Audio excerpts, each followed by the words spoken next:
fadhailu at-tarbiya. Tumejua umuhimu wake.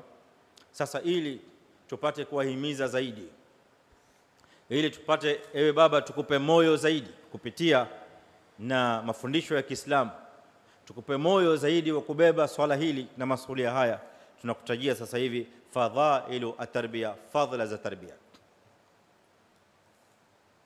Pamoja na kwamba ni wajibu, pamoja na kwamba ni haki na masuala, lakini baba yoyote yule mzazi ambaye atasimamia jukumu hili ana fadhila zake kadha wa kadha ambazo amewekewa na mafundisho ya Kiislamu, ili tupate kuhamasika na tupate kubeba swala hili kwa moyo mkubwa zaidi na nguvu kubwa zaidi. Tusifanye tukiwa na unyonge wa aina fulani ama kama ambaye tumelazimishwa.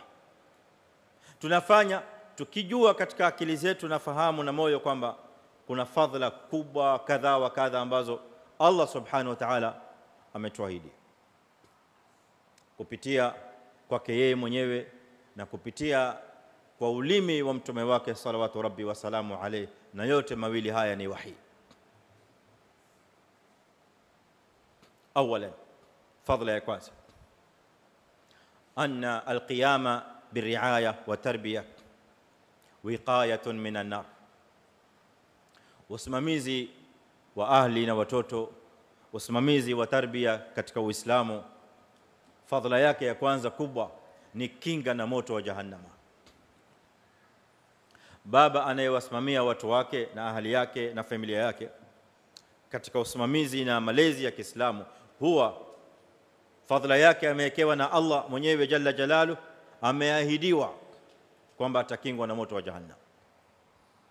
Na maneno haya yamekuja katika Qur'ani kwa namna na njia ya amri.